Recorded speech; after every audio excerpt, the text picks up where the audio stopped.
Marlon, você está sem o seu microfone. Obrigado, Rafael, por avisar. Não é a primeira vez que isso acontece. Então eu vou repetir o discurso, né? Boa tarde a todos.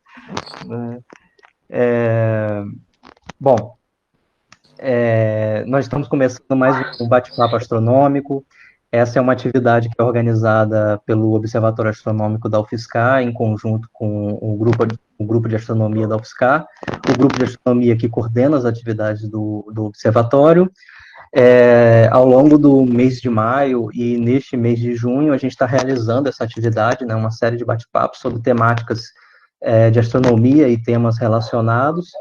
E hoje a gente tem a participação do Gustavo Rojas, né, que é astrofísico, né, é astrofísico da UFSCar, nosso colega, e hoje vai trazer um pouco, né, a gente vai fazer uma conversa sobre exoplanetas, né, lendo aqui o título exato, né, Exoplanetas, Admiráveis Mundos Novos.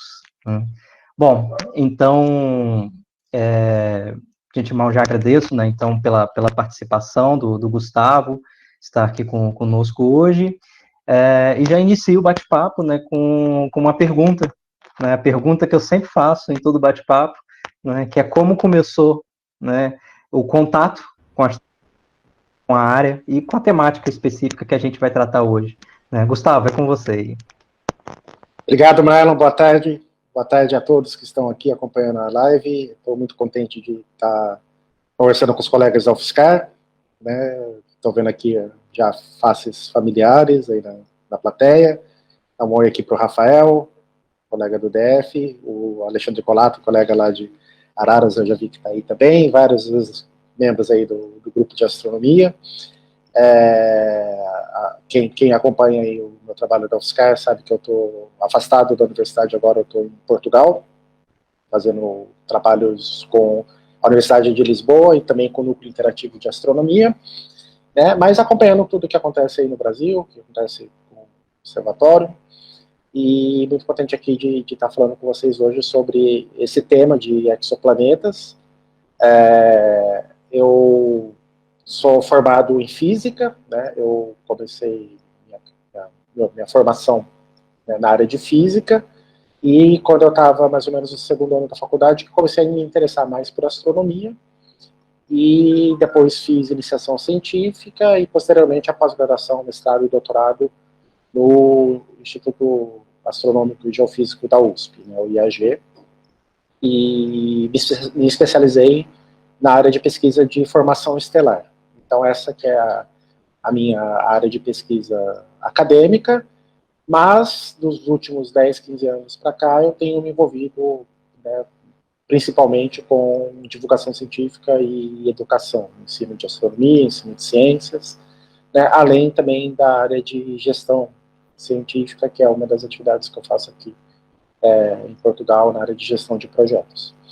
Então, né, meu interesse para astronomia é muito antigo, né, quando era criança, inclusive eu estava falando disso ontem, porque por acaso eu conversei com a turma da minha sobrinha tem 7 anos, e agora, por causa das aulas remotas, tudo, me convidaram para conversar com as crianças que estão desenvolvendo o sistema de astronomia na escola, e aí vou contar a história que eu contei ontem para eles, que quando eu tinha mais ou menos aí uns 6 anos de idade, foi quando teve a sonda Voyager, né, a sonda Pioneer, a sonda Voyager, que foram as primeiras sondas que visitaram os planetas gigantes, né, os planetas maiores do sistema solar, ou seja, Júpiter, Saturno.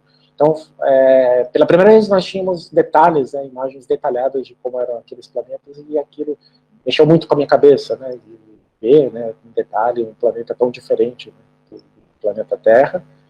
E depois, um pouco mais tarde, teve a passagem do cometa Halley, que acho que também foi um marco aí para quem viveu nessa época dos anos 80, apesar do cometa em si, muita gente não ter conseguido ver, porque foi um cometa que não foi brilhante nessa última passagem, né, teve mesmo uma grande movimentação na mídia e também nas escolas. Muitos observatórios no Brasil foram construídos, né, os observatórios de divulgação foram construídos, né, nessa altura, né, então aí na região do interior de São Paulo tem o Observatório de Americana, o Observatório de Piracicaba, foram observatórios que surgiram por causa do dinheiro que apareceu para construir observatórios nessa época do cometa Halley. E, bem, e aí, então eu sempre tive um encanto por astronomia, mas depois que eu fui ficando mais velho, eu comecei a me interessar por outras coisas. Tanto é que a minha primeira faculdade nem foi de física, ela foi de economia. Nada a ver, mas aí depois que eu comecei a fazer economia, eu vi que não tinha nada a ver comigo, e aí eu fui para a área da física. Eu tinha um interesse mais por física de plasmas no início, que eu achava que era bem interessante, mas aí depois que eu comecei a conhecer melhor o trabalho da astronomia, foi aí que eu realmente acalmei e falei, agora vamos começar a estudar isso. Então foi assim que eu comecei a me envolver com o assunto, né, e aí, como já disse, eu acabei estudando formação de estrelas, né, estrelas jovens, e que é um tema que tem bastante relação com o que nós vamos falar hoje de exoplanetas, porque o processo da formação das estrelas é o mesmo que dá origem à formação dos planetas, né? Então, estudando um pouco, né, como as estrelas se formam, nós conseguimos entender melhor também como que os sistemas de exoplanetas que nós observamos hoje, né, o que pode levar a esses cenários que são muito diferentes dos cenários que nós temos do sistema planetário que nós conhecíamos até 30 anos atrás, que é o que a gente vive. Mas essa que é a história aí, mais ou menos, em alguns minutos. Ah, legal. Eu não sabia dessa parte do nome. Pois é, né? Surpresas. Bom, especificamente no tema, né? Exoplanetas, né? O que seriam, afinal, esses exoplanetas? Esse nome exoplaneta, né, ou também falamos às vezes planetas extrasolares, é todo planeta que não é do nosso sistema solar, ou seja, todo planeta que não está orbitando o Sol. Eles orbitam outras estrelas. E isso, por incrível que pareça, era uma coisa que até os anos 70, assim, as pessoas meio que não acreditavam que pudesse existir, ou de que seria uma coisa que não valia a pena investigar. Tem bastante curioso, porque até as condições, talvez, de detectar esses planetas pudessem existir antes, mas o fato é de que o primeiro exoplaneta descoberto assim, ao redor de uma estrela que nem o Sol, assim, uma estrela normal, vou depois explicar o que quer dizer com isso, mas ele só foi descoberto em 1995, ou seja, tem 25 anos.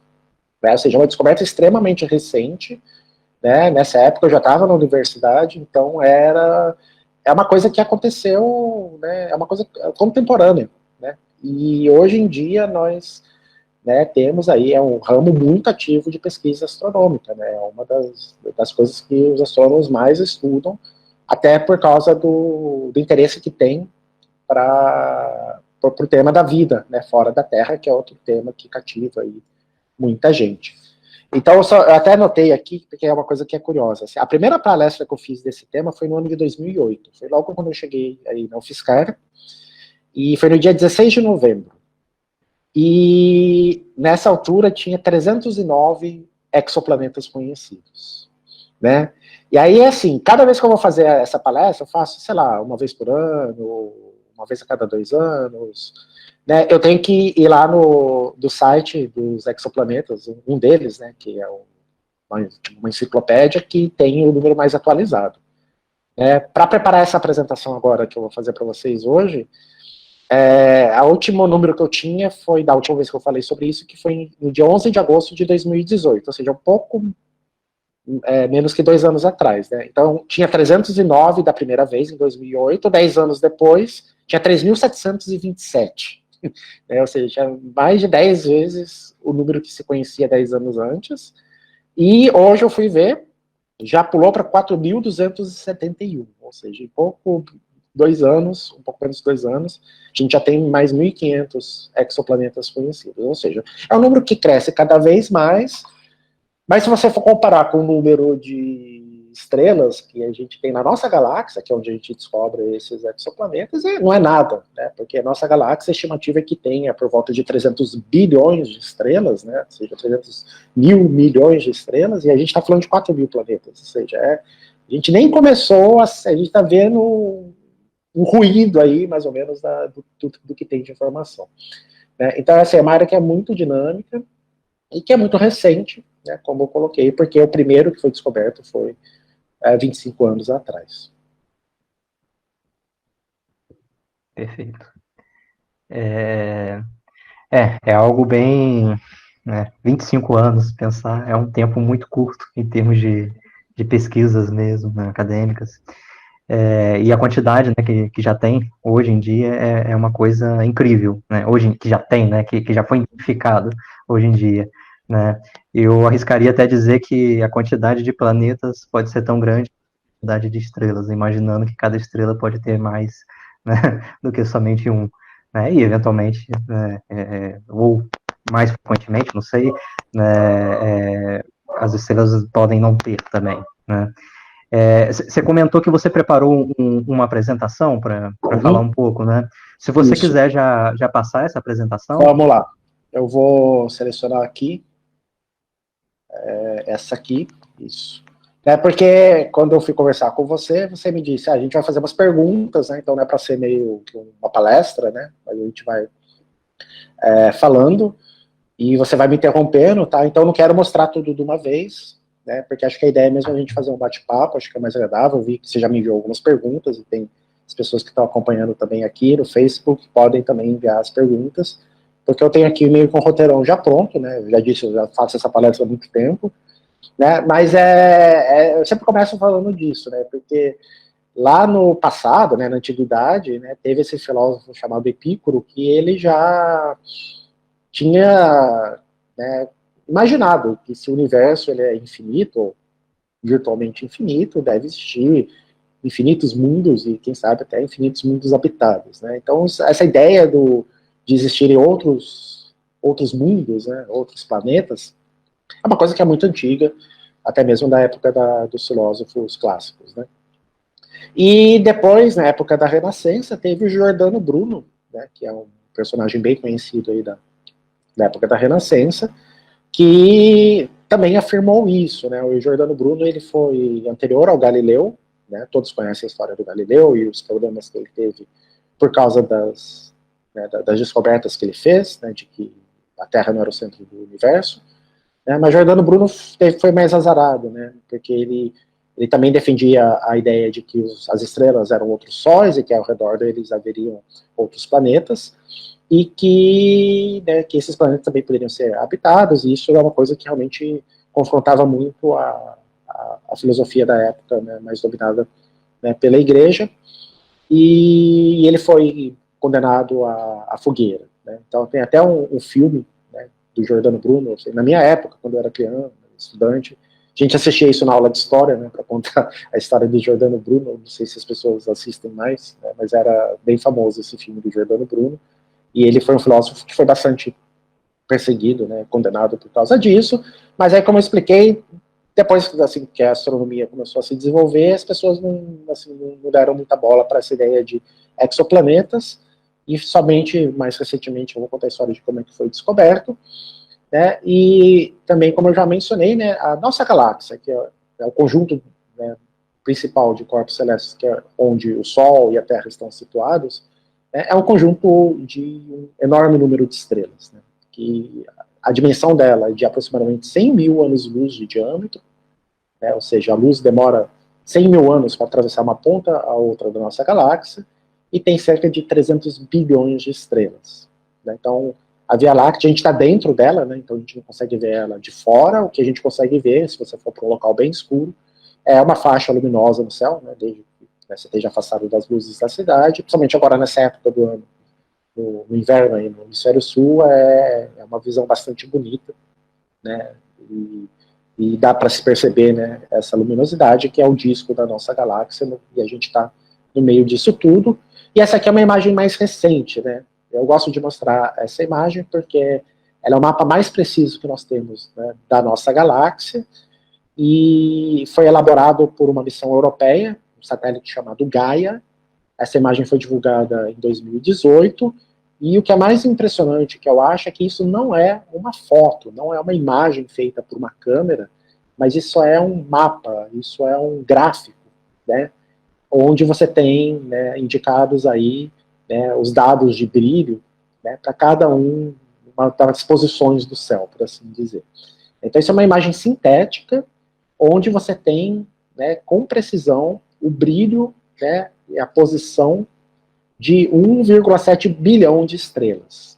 Tá? Então, é uma imagem que é bastante parecida, assim, por assim dizer, com a figura que a gente tem da Via Láctea, que a gente vê normalmente no céu, né, só que aqui está deitada.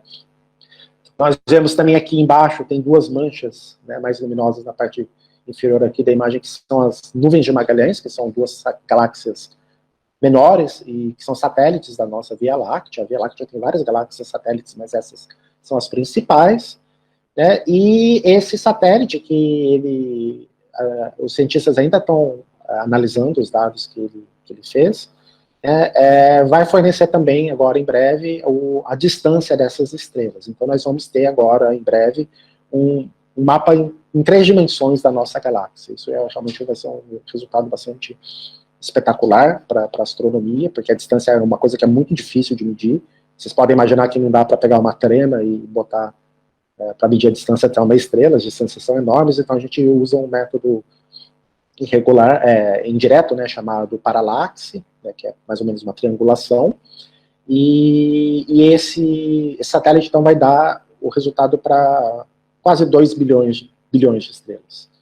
Né? É um número enorme de estrelas, mas isso não é nem 1% das estrelas que a gente tem na nossa galáxia. Então, mesmo com todos esses avanços, nós ainda somos extremamente ignorantes, né, do conteúdo total da nossa galáxia.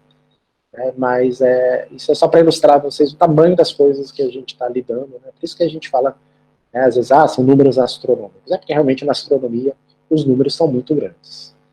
Então, eu queria aqui apresentar alguns conceitos relacionados a exoplanetas, e sempre que a gente vê na mídia algumas coisas falando de exoplanetas, a gente às vezes depara com esse termo. Encontraram um planeta habitável, ou potencialmente habitável, ou na zona habitável. O que é essa coisa? Né? Há muita confusão, porque as pessoas veem habitável e às vezes parece que já tem alguém morando lá, algum ET, ou que o planeta apresenta condições para ser habitado.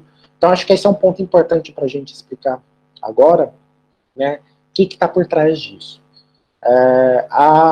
O conceito de zona habitável, né, ele quer dizer mais ou menos o seguinte, que é uma faixa de distâncias ao redor de uma estrela onde a temperatura não é nem muito quente, nem muito fria. É uma temperatura amena, e se houver algum planeta, né, ao redor dessa estrela que esteja nessa zona habitável, quer dizer que pode ser, né, que nesse planeta a temperatura dele seja, né, confortável o suficiente para que possa existir vida como a gente conhece.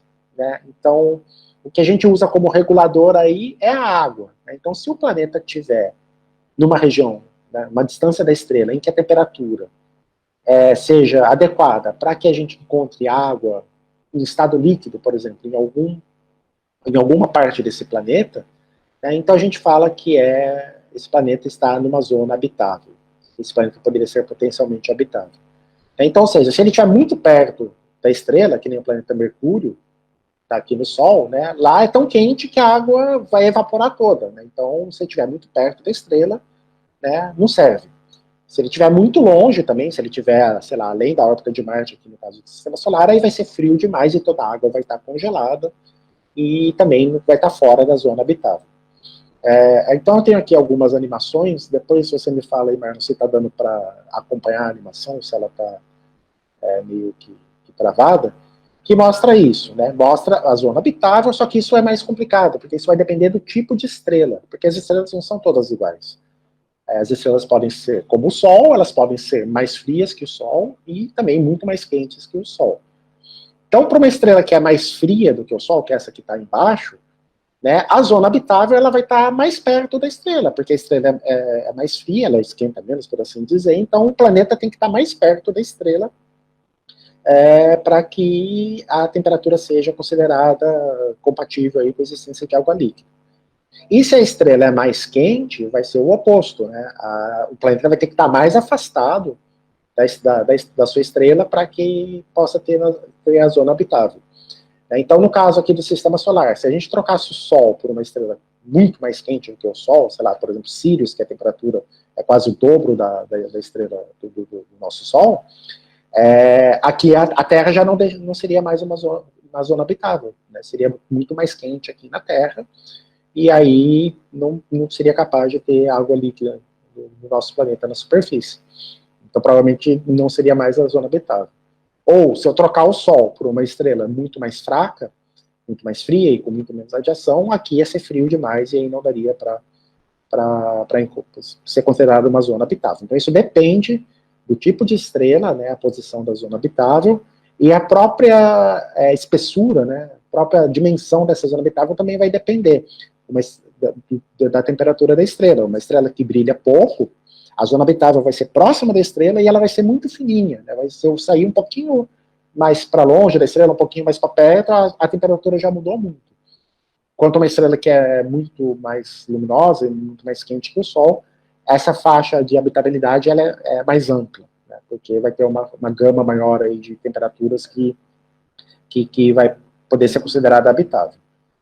E aí, bem, então esse acho que é um conceito que é importante de colocar, porque isso a gente vê muito no caso das matérias que a gente vê na imprensa sobre exoplanetas, e eu vou voltar ainda, né, depois do final, sobre a questão, poxa, tá bom, então tem um planeta na zona habitável, tem gente lá, tem algum ET, tem vida, né, então isso a gente deixa para o final, que é uma coisa mais especulativa, eu acho. Ok, pode falar. Tem uma pergunta que está relacionada com essa zona habitável, né? Que foi o Dari que fez. O Dari pergunta que daquela quantidade, né, que você colocou, mais de 4.000, né, planetas já conhecidos, quantos que estariam, né, nessa zona habitável? Você tem essa quantidade, mais ou menos?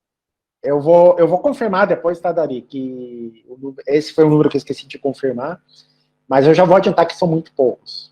Tá? Isso acho que eu vou chutar aqui, mas acho que não chega nem a 100. Tá? Por quê? Porque isso tem a ver com as técnicas que a gente usa para encontrar esses planetas, né? E a gente acaba encontrando aqueles que estão muito perto da estrela, que esses são mais fáceis de achar. Vocês já vão entender por quê. Continua agora? Tem mais alguma pergunta, Marlon? Vou ver se tem mais alguma pergunta. Acho que por enquanto não. Já pode continuar. Tá bom, então vamos lá e daqui a pouco você me interrompe de novo. Tá, então, como é que a gente encontra esses planetas, né? Então, temos algumas dificuldades, né? Assim, e até foi por isso que os astrônomos demoraram tanto tempo para conseguir encontrá-los. O problema é que uma estrela é muito mais brilhante do que um planeta, né? Então, assim, olhando na animação, aí você vê, tá o planeta, a estrela, mas à medida que eu vou me afastando da estrela, a única coisa que eu consigo enxergar de fato é a própria estrela. Né? Se a gente olha para o céu, a gente vê aqueles pontos de luz, né, das estrelas, né, a gente está vendo a luz estelar. O planeta, por si só, ele não emite luz visível. Né? Para emitir luz visível, ele tem que ser muito mais quente. Né? E aí não seria mais um planeta, seria uma estrela. Então, a gente não consegue enxergar. Né? E mesmo, né, se eu querer enxergar a luz que ele reflete, né, o problema é que a estrela é muito mais brilhante, né? Acaba ofuscando qualquer tipo de luz refletida que o planeta vai emitir. E então essa é uma dificuldade, né? A luz das estrelas ofusca o brilho dos planetas, e tem até uma analogia que o pessoal gosta de fazer, que é você tentar ver um vagalume com um holofote, né, na sua cara. A luz do holofote vai ofuscar totalmente a luz que é muito mais tênue do vagalume. Né? Mas isso consegue ser possível. Né? Dependendo do caso, se o planeta estiver muito afastado da estrela, né, a gente talvez consiga enxergar, né, a luz que ele emite. Então, essa é a primeira técnica que a gente pode usar. A gente chama de imagem direto, que é a mais simples. É eu apontar o telescópio para uma estrela, tirar uma foto, né, fazer uma imagem da estrela, e se tiver um planeta ali do lado, eu vou conseguir enxergar. Então, aqui tem alguns problemas. Um dos problemas é que se o planeta estiver muito perto da estrela, eu não vou conseguir enxergar, porque vai ficar ofuscado. E o segundo é que, mesmo se ele estiver afastado, a estrela, né, pode também ofuscar, porque vai saturar a câmera, né, do telescópio antes de conseguir pegar a luz que é muito mais fraca do planetinha. Então, existe um tipo de instrumento nos observatórios que chama-se coronógrafo, que é uma tampa que a gente coloca na frente da estrela, né, para que a gente não quer ver a estrela, a gente quer ver o que está em volta dela. Né? Ele é muito usado para tentar observar os discos que tem ao redor das estrelas, que a gente sabe que é onde os planetas estão se formando. Né? Esse nome coronógrafo vem, na verdade, de muito antes, que era um instrumento que era usado para estudar a coroa solar, que é a parte mais externa da atmosfera do Sol, e aí você não conseguia ver ela, então você bota uma tampa no Sol e aí você consegue ver o que está em volta, que é aquilo, inclusive, que se observa quando tem um eclipse total do Sol, né? Ou seja, que ela parece um cabelo, né, ao redor do Sol. Né? Mas, mais recentemente, nós temos coronógrafos que são usados para estudar os exoplanetas. Né? Então, essa animação aqui, ela tenta mostrar isso. Deixa eu ver se eu consigo passar aqui de novo. Então, está aqui a estrela, aí eu vou lá, ponho esse anteparo na frente que vai bloquear a luz da estrela e, de repente, aparece um planeta ali que estava do lado dela que eu não estava enxergando, porque a estrela estava ofuscando. Então, esse é um método de imaginamento direto, só que ele não é muito fácil de fazer, porque o planeta tem que estar afastado da estrela o suficiente para que o coronógrafo não tampe ele também.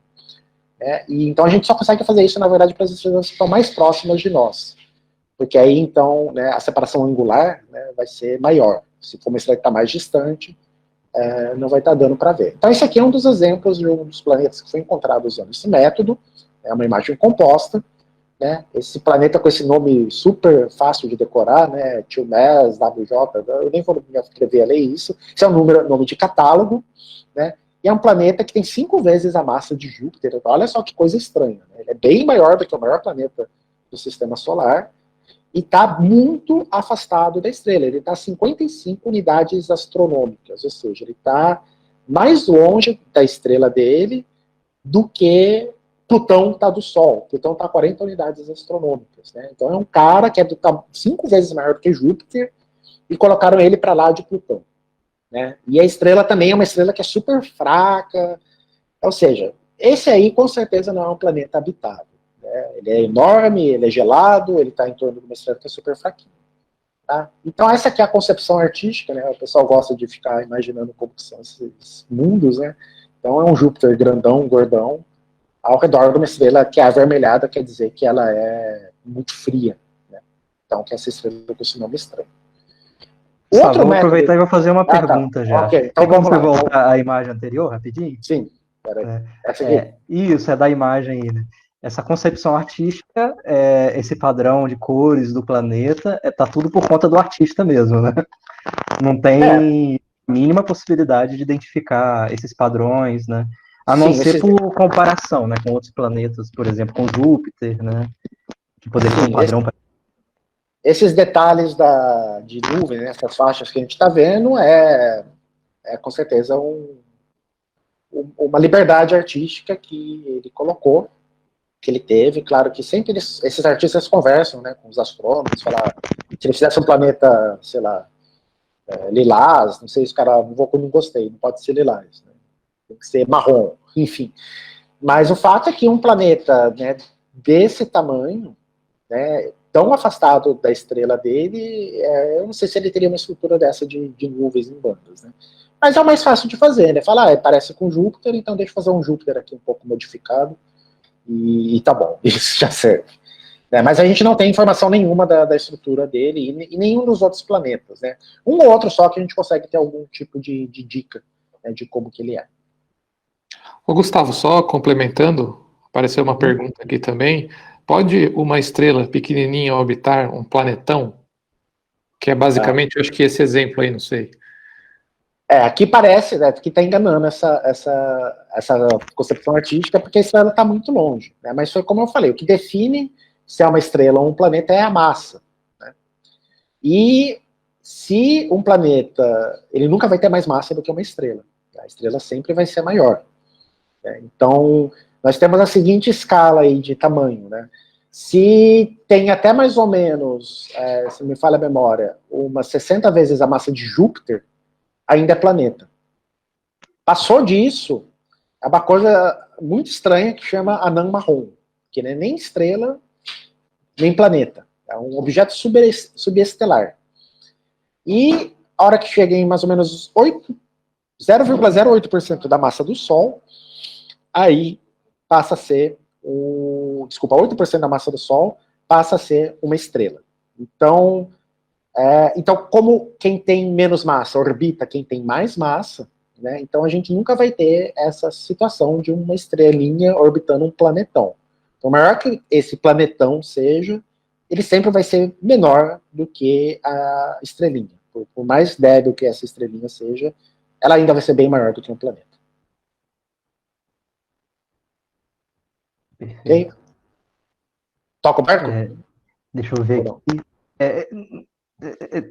Eu ia fazer um comentário, mas toca o barco e depois eu faço esse comentário. Tá bom, ok. Então eu vou falar da velocidade radial, a hora que terminar, aí você pergunta de novo que antes de eu falar do trânsito.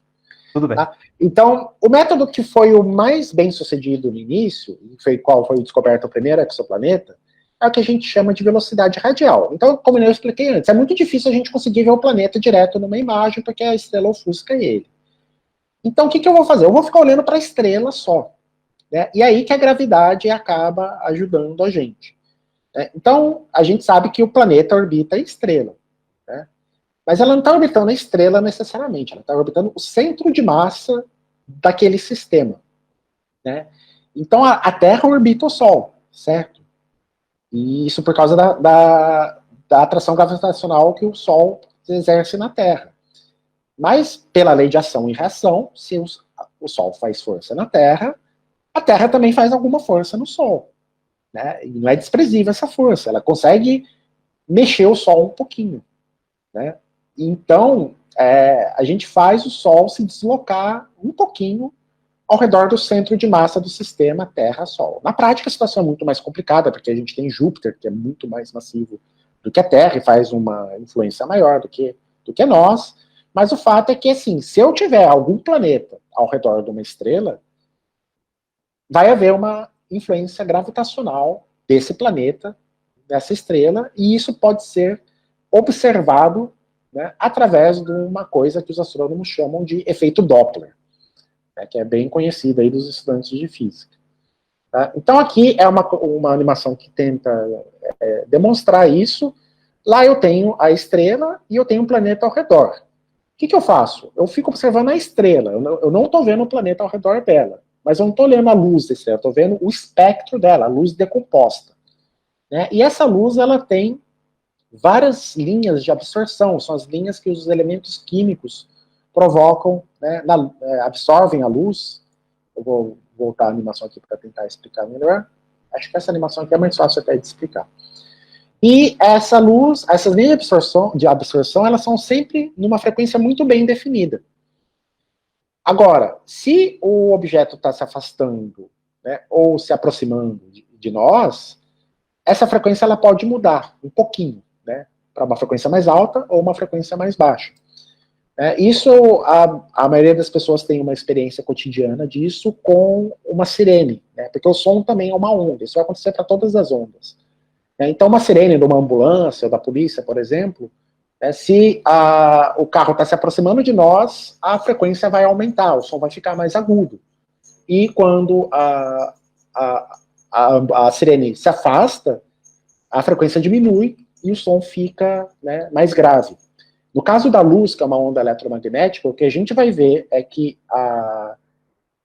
a luz da estrela, quando a estrela está se aproximando, a frequência dela vai aumentar, e a luz vai ficar mais azul, por assim dizer, e quando ela está se afastando, que ela está aparecendo agora, a luz vai ficar mais, com menor frequência, ou seja, ela vai ficar mais vermelha. Só que isso assim, não é que a estrela fica mudando de cor.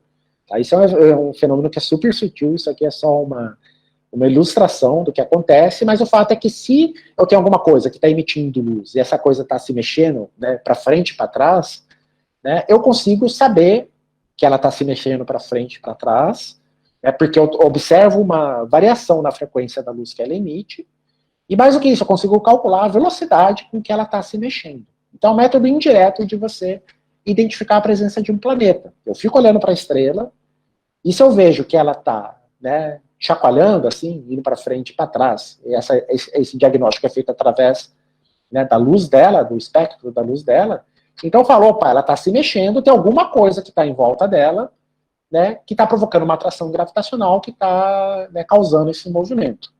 Né? Então, essa animação aqui eu vou retornar ela aqui. A situação é mais complexa, porque nós temos, né, na verdade, milhares de linhas espectrais, que são essas faixas escuras, né, no espectro de uma estrela, mas isso é bom porque eu consigo medir a posição de todas elas, ver que elas estão indo para frente e para trás, né, ao longo do tempo, e através desse estudo eu consigo também inferir, né, a velocidade que isso está acontecendo e, né, a massa do objeto que está causando esse movimento. Então essa que é o raciocínio por trás desse método, que é chamado de método de velocidade radial. Radial porque ele só te dá a velocidade, né, na linha, né, que me liga até a estrela, né, somente a velocidade, né, na linha divisada, como a gente fala.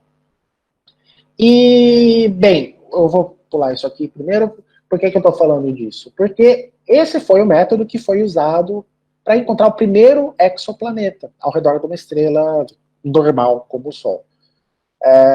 Isso foi no ano de 1995, como eu falei aqui no começo da apresentação, e esse planeta está ao redor da estrela chamada 51 Pégase. Ele é da constelação de Pégaso. Né? E essa letrinha B quer dizer que é o planeta que está orbitando a estrela 51 Pégase. Esse foi o primeiro exoplaneta ao redor de uma estrela do tipo solar, uma estrela que é mais ou menos parecida com o Sol, só que ele está muito perto da estrela. Né? Ele está tão perto que ele dá uma volta ao redor da estrela em 4 dias. Né? Então o ano lá dura 4 dias, ou seja, para dar uma volta ao redor de uma estrela em só 4 dias, está praticamente colado, né, esse planeta. E também é um planeta que é tem uma massa muito grande, né, uma massa maior do que a de Júpiter até.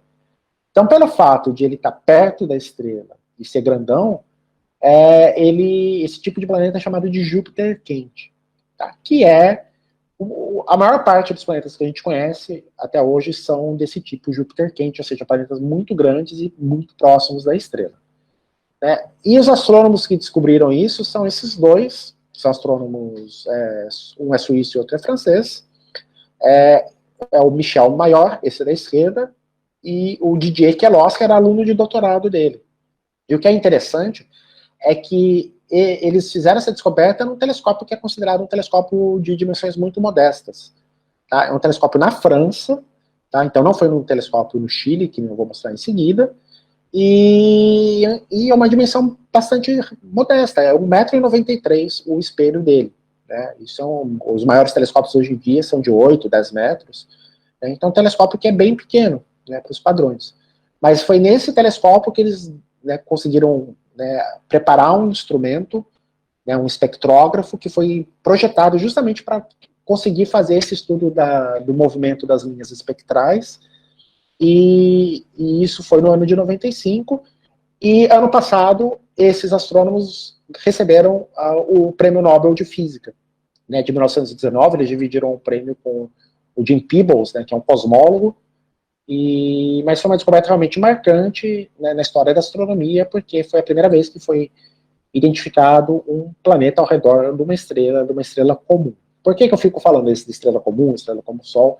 É porque nos anos 70 foi encontrado um planeta, mas ao redor de uma estrela de nêutrons, né, ou seja, uma estrela que já morreu, só sobrou o caroço dela, e essa estrela o pessoal nunca gostou muito desse exoplaneta, porque nesse local não dá para achar vida. Tá? Tudo bem que nesse Júpiter quente também não dá para achar vida, mas enfim, ninguém estava muito preocupado com estrelas ao redor de pulsares. Isso acho que foi no ano de 77.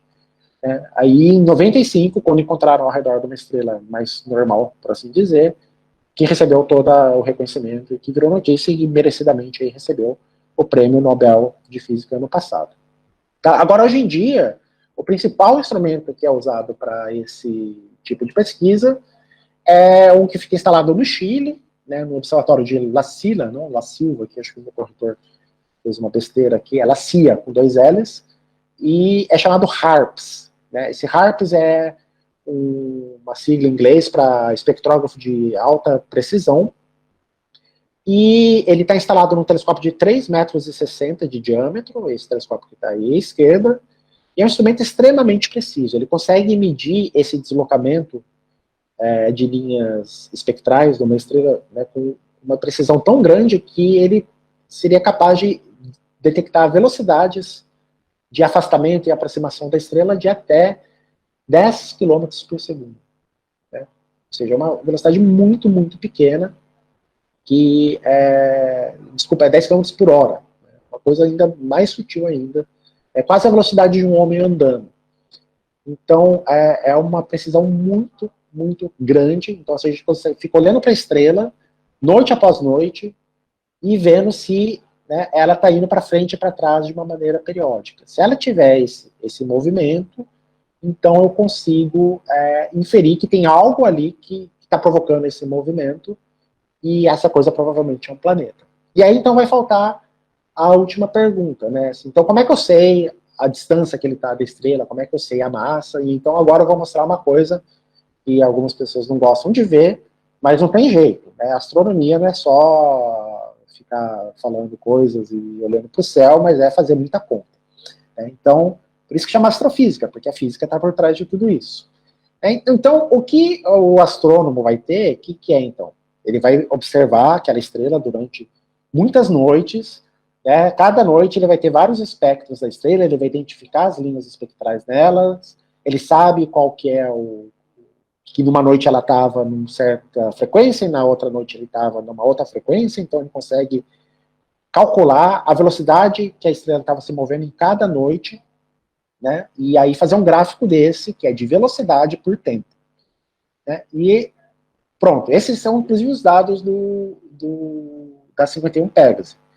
Né? Então vou ter algumas coisas importantes aqui. A primeira é o período, ou seja, quanto tempo que demora para aquele padrão se repetir, né? Que é a letra P.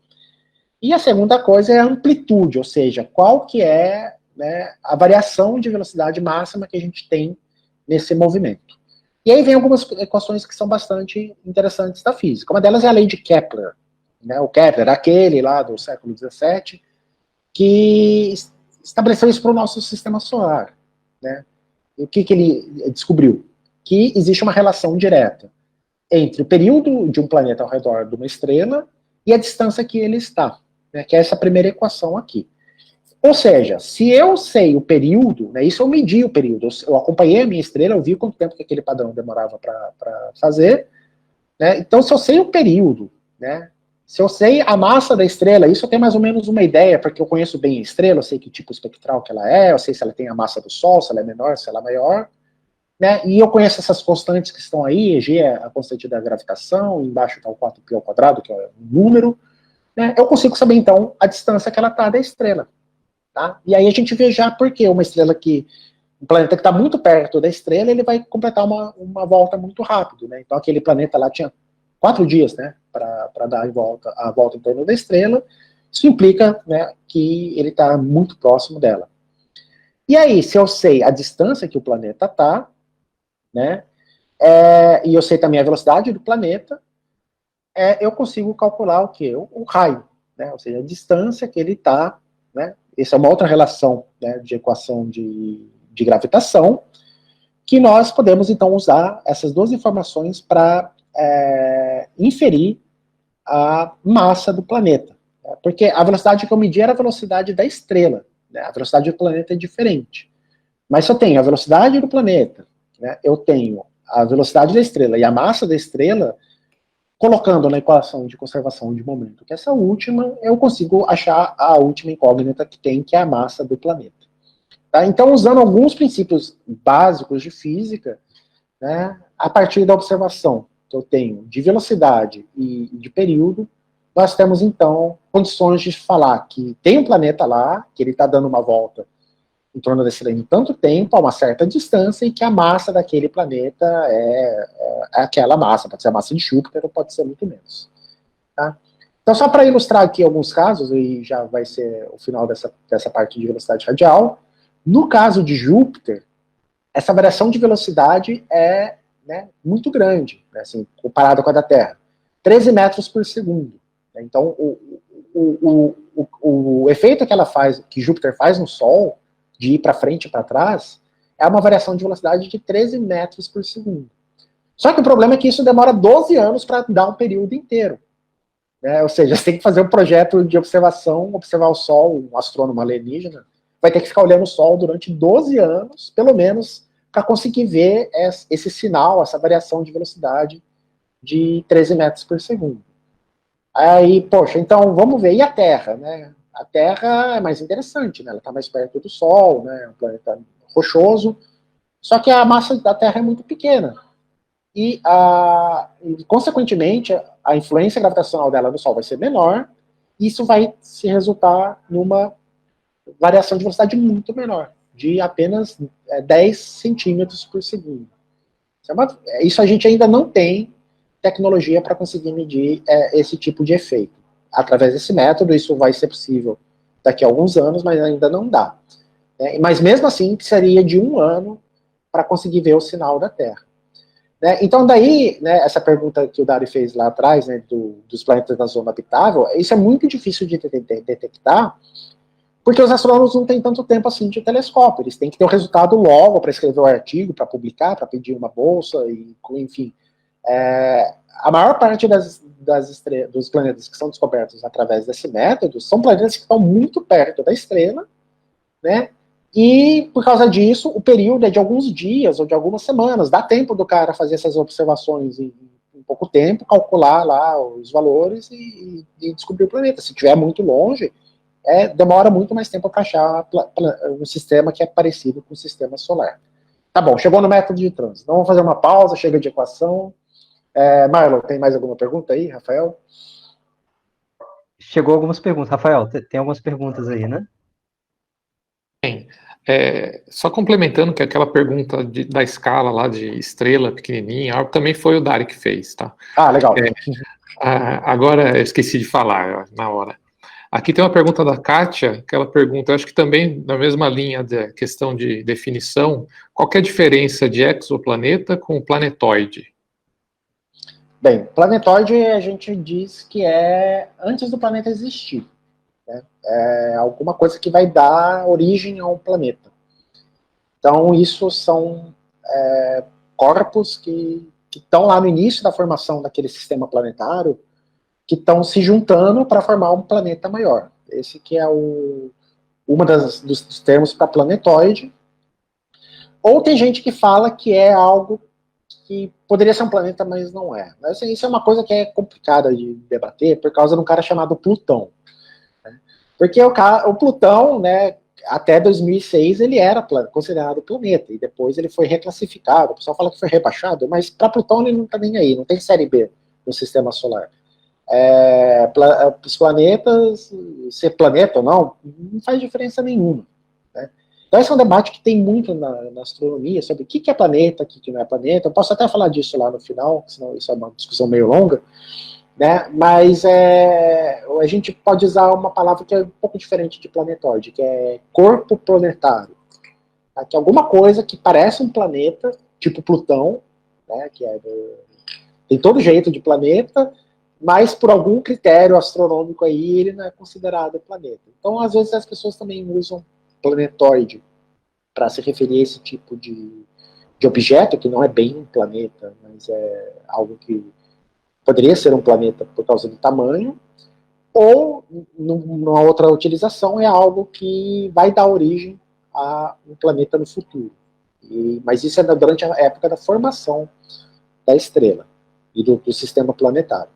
De qualquer maneira, esse termo planetoide ele é mais usado para o nosso sistema solar. Não é usado muito para outros sistemas. Tá? Então, exoplaneta, sempre que você ouvir essa palavra, né, é um planeta que já está pronto, assim, um planeta já completo. Tá ótimo, Gustavo. Só mais uma, tem uma pergunta também do Rodolfo, que ele quer saber, e depois, né? Depois de se identificar esses planetas, quais seriam os próximos passos? Espectroscopia do planeta? Isso, olha, Rodolfo, isso vai aparecer na apresentação daqui a pouquinho, então eu não vou responder agora, porque eu vou mostrar o que a gente faz. Mas ele já sabe a resposta, que ele já deu uma dica aí. Tem mais alguma aí do Marlon, ou seguimos? Eu só vou aproveitar para fazer o comentário que eu disse que eu ia fazer, né? Não, é uma coisa bem rápida, né? Às vezes, numa visão mais ingênua, né, a gente imagina que a descoberta de um exoplaneta é por uma observação direta, né? Isso é possível, e eu acho que conhecer um pouco essas técnicas, né, dá para compreender um pouco esse processo e como que se reconhece, e técnicas que não estão somente, parte delas, somente para identificar planetas, mas também para outros corpos, né? Algumas das técnicas, não todas, né? E isso encaixa, de certa forma, com aquele comentário que eu fiz da imagem, né, da representação artística. Né? A representação artística ajuda bastante, né, a ter uma ideia do planeta, mas não significa que a gente colocou o olho no telescópio, apontou e viu o planeta daquela forma, como a gente conseguiria fazer com Júpiter, por exemplo. Né? Então era só o comentário que eu ia fazer. Né? É isso mesmo. Né? Inclusive, essa técnica da velocidade radial, ela foi muito usada para achar estrelas, né? Sistemas binários, que a boa parte das estrelas estão em sistemas binários, onde há mais de uma estrela, né? Sistemas múltiplos. E se tem uma estrela que é muito menos brilhante que uma outra estrela, ela não vai aparecer numa imagem normal. E aí, estudando a velocidade radial da estrela, você fala, opa, tem alguma coisa que está mexendo. Só que aí o efeito é muito maior, porque a estrela tem muito mais massa do que um planeta. Inclusive, a estrela Sirius, que eu já falei aqui, que é uma das estrelas que está mais perto de nós, ela tem uma estrela chamada, tipo anã branca, ao redor dela, que é uma estrela que já morreu também, é só o caroço da estrela que morreu, e ela não brilha quase nada. E ela foi descoberta justamente isso, observando o movimento da Sirius, eles falaram, tem alguma coisa que está fazendo ela mexer que eu não estou enxergando. E depois foram estudar melhor e descobriram que era essa companheira de Sirius. Mas muito bem. Agora o outro método, né? Lembra que eu falei para vocês, né, que quando eu fiz essa palestra pela primeira vez, tinha 309 exoplanetas, isso no ano de 2008. E hoje em dia tem 4.271 hoje. Por que cresceu tanto? Um dos motivos foi porque foi lançado um satélite chamado Kepler, que eu vou mostrar ele para vocês em minutos, que fez um enorme número de descobertas. Foi um satélite já projetado para fazer a observação de exoplanetas usando esse método do trânsito. Então, o que é o método do trânsito? Então, vocês imaginem, o planeta está girando ao redor da estrela. Agora, se a geometria desse sistema for favorável, a gente vai poder ver o planeta passando na frente da estrela. Né? Só que assim, eu não estou vendo essa imagem. O que eu consigo ver, na verdade, é o brilho da estrela, né, que é esse gráfico que está aí do lado, variar. Eu estou olhando a estrela está constante, e aí, de repente, o brilho cai um pouco e depois volta ao normal. Né? E isso, de uma maneira periódica, é um indicativo de que tem alguma coisa passando na frente da estrela de maneira, né, regular, e essa coisa que eu não estou enxergando, mas eu consigo ver o efeito, que no caso agora vai ser uma diminuição no brilho da estrela, né, que é um planeta, e a gente chama de método do trânsito, porque quando passa alguma coisa na frente de uma estrela, a gente chama de trânsito. Tá? Então aqui são dois exemplos, né, então aqui a gente também consegue ter uma ideia do tamanho do planeta, porque um planeta que é maior, né, ele vai causar, esse da esquerda vai causar uma diminuição maior de brilho, enquanto um planeta que é menor vai causar uma diminuição menor. Né? Então isso também acaba favorecendo a descoberta de planetas que são maiores, porque eles são mais fáceis de detectar, e claro, se essa variação de brilho ela acontece mais rapidamente, né, ou seja, se o planeta está muito perto da estrela, eu vou descobrir ele primeiro. Então, novamente, no caso aqui do nosso sistema solar, eu descobri Júpiter através desse método, demoraria dezenas e dezenas de anos, porque eu teria que esperar ele passar na frente do Sol, a luz apagar do Sol, depois ia ter que esperar mais 12 anos para Júpiter passar de novo, e eu tenho que ter pelo menos aí uns 3 trânsitos para ter algum tipo de confiança de que aquilo é um fenômeno recorrente. Né? Então, isso acaba também favorecendo sistemas onde esse trânsito acontece, né, mais rápido, e aí são planetas que estão muito perto das estrelas, e isso não é bom por termo da habitabilidade, porque se ele está perto da estrela, com certeza esse planeta é um planeta muito quente. Né? Então, deixa eu falar aqui e a situação pode ser muito mais complexa que isso, porque posso ter um sistema planetário onde eu tenho vários planetas. Né? Então, se eu tenho um sistema múltiplo, com 3, 4, 5, 6, 8, 10 planetas, a curva de luz vai ser uma coisa mais maluca ainda, né? Passa um planeta na frente, depois passa outro, né? Então é uma coisa que é bastante desafiadora, né? Se você olhar uma curva de luz de uma estrela, dessa aí, né, pelo método de trânsito, não é às vezes tão evidente o que está acontecendo. Né? Então as situações podem ser bem complexas. Então, isso, antes do Kepler, já teve descobertas, né, através desse método do trânsito. Esse foi aqui um dos primeiros sistemas assim, que foi medido, foi no ano de 99, essa estrela com esse nome usado aí também, HD 209458. E esse gráfico mostra qual que foi a diminuição de brilho provocada por esse planeta. Né? Então, ali, o brilho chegou a cair 2% da estrela. Então, essa é uma diminuição de brilho que é considerada muito grande. Isso dá, inclusive, para você conseguir fazer uma curva dessa com um telescópio amador ou com um telescópio de porte pequeno, como tem, por exemplo, aí no observatório da UFSCar. Tem gente até que faz estudo disso com câmeras fotográficas. Tem que ser uma câmera boa, né, tipo DLSR, mas é uma diminuição de brilho que a olho nu você não percebe, mas que com uma câmera sensível você já vai conseguir. E esse planeta aqui, né, aí a gente também consegue determinar o tamanho do planeta, o raio do planeta, que vai ser proporcional, né, a essa decréscimo de brilho, né, quanto mais gordo o planeta, quanto maior o seu diâmetro, seu raio, maior vai ser a diminuição de luz.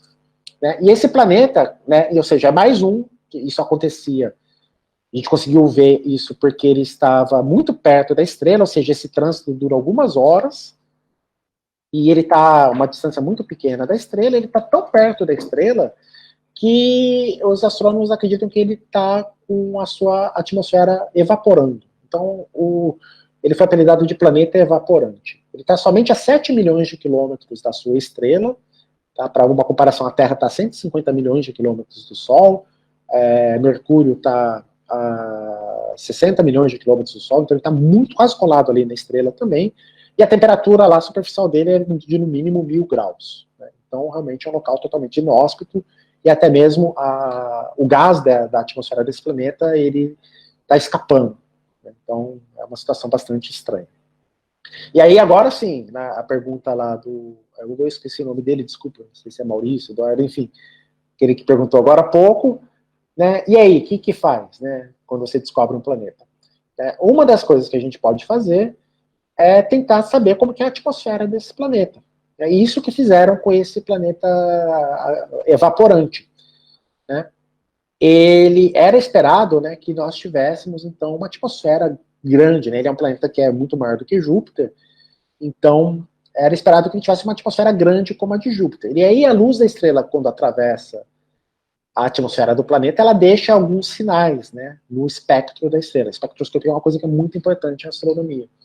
Né? Então ela vai deixar algumas impressões digitais, por assim dizer, na luz da estrela. Eu estou vendo a luz da estrela, né, eu posso olhar a luz da estrela quando o planeta não está passando na frente, então eu sei direitinho como é o espectro dela, e aí a hora que o planeta passa na frente, eu vejo que algumas coisas mudaram. Né? Essa coisa que mudou no espectro, né, geral da estrela, não o vai e vem, mas sim as linhas que estão aparecendo, é uma linha, né, que é provocada pela atmosfera do exoplaneta.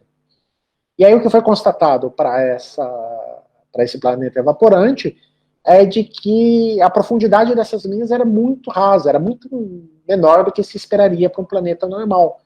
E a interpretação que foi dada é de que a maior parte já da atmosfera tinha ido embora. Então ele ficou quase careca aqui, ele ficou com pouca atmosfera ao redor e provocando então pouco efeito aí no espectro estelar.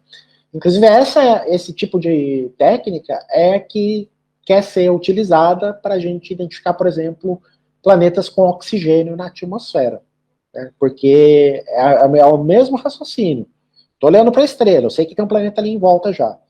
Né? Então, quando o planeta não está na frente da estrela, eu fico gravando lá o espectro dela, e depois, a hora que o planeta passa na frente, eu meço o espectro já com a contribuição da atmosfera do planeta. E aí, vendo a diferença, eu consigo ter uma ideia dos elementos químicos, né, e das substâncias que tem na atmosfera desse planeta. Né? Só que, por caso de um planeta parecido com a Terra, isso é muito mais complicado, porque a atmosfera de um planeta do tipo terrestre ela é muito fina. Né? A nossa atmosfera tem que 10 quilômetros, a região mais densa, né?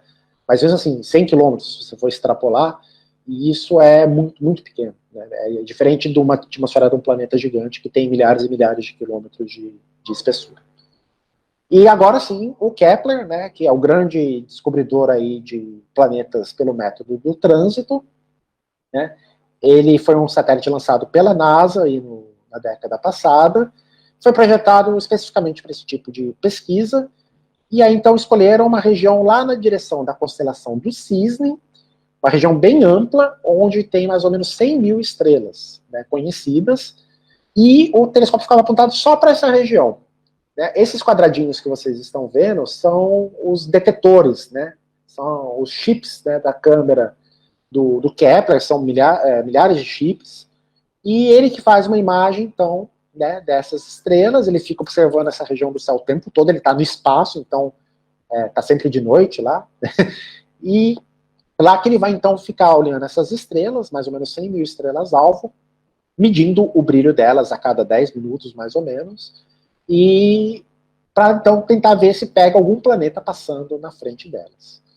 Né? Então, essa aqui é uma imagem real do campo de visão do Kepler, vocês veem essas listras todas aí que tem, né, é a separação entre as diferentes câmeras do Kepler, né, e 145 mil estrelas, para ser mais preciso, que estavam então nessa direção que o Kepler observou, e essa animação agora ilustra mais ou menos né, como que é esse processo. Então lá na direção que ele está observando você tem um monte de sistemas, um monte de estrelas, a maior parte delas deve ter estrelas em volta, se passa uma na frente ele vai pegar, mas o problema é que nem todas vão estar orientadas de uma maneira, né, favorável para nós. A gente pode ser, tem alguns sistemas desses que vão estar de frente para a gente não vai ver o planeta passando em frente porque a geometria não é favorável. Né? Então isso vai acontecer, esse trânsito vai ser somente em alguma fração, né, dos casos.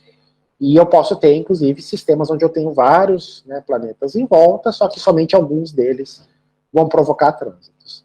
Né? Mesmo assim, né, esse satélite, olhando, né, para esse campo de 145 mil estrelas, ele foi capaz de identificar, né, durante o funcionamento dele, no caso aí foram somente 2 anos, ele estava previsto para funcionar 5, mas teve uma pane e ele parou de funcionar antes do tempo. Foi uma pena, porque a gente perdeu descobertas importantes por causa dessa falha. Ele conseguiu identificar mais de 5 mil alvos. Né? Então aqui é um exemplo, né, do tipo de dado que sai desse planeta, uma ilustração ali do lado esquerdo. Né? Fica se observando então o brilho da estrela, quando passa um planeta lá na frente, o brilho cai, e o Kepler registra isso se repete várias vezes aí durante a missão dele, e é assim que a gente acaba descobrindo esses exoplanetas. Então foi graças ao Kepler que o número de exoplanetas conhecido cresceu tanto, né, de uma hora para outra, passou de algumas centenas, que era o caso aí, até mais ou menos 10 anos atrás, para vários milhares, que é o que a gente conhece hoje em dia, e ainda tem um grande número de alvos aí que o Kepler identificou como candidatos, que estão sob análise e que podem ainda engordar esse número. Né? Temos aí mais missões previstas para o futuro, missões espaciais para tentar identificar novos planetas, mas assim, o santo grau aí dos exoplanetas é encontrar um planeta que é parecido com a Terra, acho que isso é meio óbvio. Aqui são o gráfico com os resultados, né? Então foram confirmados, né, na época aí, 3.567 planetas, né, eram conhecidos, né, desculpa, na altura desse gráfico aí, que foi 2017, 3.500, sendo que 2.500 eram do Kepler, ou seja, o Kepler virou mesmo o campeão de descoberta de exoplanetas, descobriu aí quase aí 70%, 80% de todos os planetas que são conhecidos. E 30 deles estão na zona habitável. Então aí já, para responder a pergunta do Dari, né, claro que esse número está defasado, mas te dá uma ideia, né, de, poxa, eu conheço 3 mil e pouco, né, nessa altura, e somente 30 estavam na zona habitável, ou seja, 1% mais ou menos que se conhece apenas de planetas que possam interessar do ponto de vista de astrobiológico. Antes de comentar esse gráfico aqui, vocês querem fazer mais alguma pergunta sobre o trânsito? Porque agora já está meio que na conclusão. Tem uma pergunta aqui, Gustavo. Só para complementar, quem fez a pergunta da espectroscopia de planetas foi Rodolfo. Tá? Sim, isso, obrigado. Desculpa, não esqueci o nome, devia ter anotado. E agora o Janderson faz uma pergunta. Como são escolhidas as estrelas que serão observadas para a descoberta desses planetas? Pois é, essa é uma boa pergunta. Para onde vai apontar o telescópio, né? Então, isso depende, né? Todo pesquisador ele vai ter uma estratégia por trás. Para o caso da velocidade radial, as pessoas estão mais interessadas em estrelas que são parecidas com o Sol, por causa que nós temos um viés antropocêntrico aí, de que a gente quer encontrar um planeta que é parecido com a Terra, orbitando uma estrela parecida com o Sol. Então, as pessoas começam a estudar esses tipos de estrela, porque se for uma estrela muito fraca, ela vai ser um pouco brilhante, vai emitir pouca luz, e isso não vai ser tão interessante. Se for uma estrela que for muito quente, ela vai torrar tudo e também não vai ser legal. E elas também, o tempo de vida de uma estrela muito quente é muito pequeno. Uma estrela de alta massa, que é muito quente, ela vive alguns milhões de anos só. Então, pro ponto de vista de vida, também não interessa. Então, esse é um primeiro critério que eles podem usar. E também, estrelas que são tipo do Sol, elas têm mais linhas espectrais que você pode observar. A estrela que é muito quente, ela tem pouca linha, é mais difícil de usar, por exemplo, a velocidade radial. Agora, no caso do trânsito, ela é mais fácil, porque, assim, o método de velocidade radial, ele demora mais para você conseguir o resultado. Porque você está usando espectrógrafo e você só consegue observar uma estrela por vez. Tem alguns instrumentos que fazem vários instrumentos por vez, mas ele demora mais para você ter os resultados. No caso do trânsito é mais fácil, porque vocês viram lá na animação do Kepler, eu aponto para uma região, eu vou conseguir observar um monte de estrela de uma vez só. E aí, se eu ficar observando aquela região do céu, né, continuamente, durante semanas, meses, eu vou conseguir analisar a variação de brilho delas, né, de um monte de alvos de uma vez só. Né? Então aí não tem muita estratégia, porque naquele campo que eu vou estar observando vai ter estrelas de todos os tipos. Né? Então depende muito do que o astrônomo está interessado e também do tipo de instrumento que ele vai usar. Acho que é isso. Não, ótimo. Surgiu um comentário aqui do Alexandre, falando que, interessante pelo gráfico que você mostrou anteriormente, que a maioria dos planetas que não foram descobertos pelo Kepler eram maiores. E dos tamanhos da Terra, parece que a maioria foi descoberta pelo Kepler mesmo, mostrando a importância do equipamento. Com certeza. Né? Então, essa é outra coisa que é importante de comentar. Vocês veem aqui os pontos azuis nesse gráfico, né? A maior parte do tamanho dos planetas era 10 vezes o tamanho da Terra, ou mais. Né? E que isso é mais fácil de identificar, né? Pelo método do trânsito, quanto maior o planeta,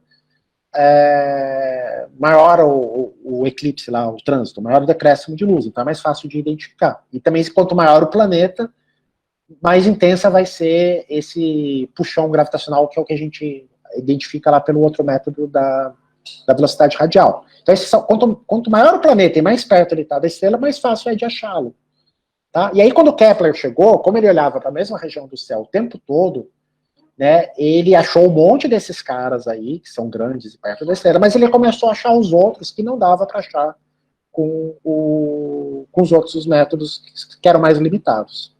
Então, realmente, um instrumento como Kepler teve um papel fundamental aí na descoberta desses planetas menores, né, e é uma pena que ele tenha tido esse problema técnico, porque a previsão, quando foi concebido, era de que se ele tivesse funcionado o tempo todo da maneira como era planejado, ele poderia ter encontrado um objeto com a massa da Terra na distância que a Terra está do Sol, ao redor de uma estrela como o Sol, né, que esse que é a Terra 2.0 que o pessoal brinca.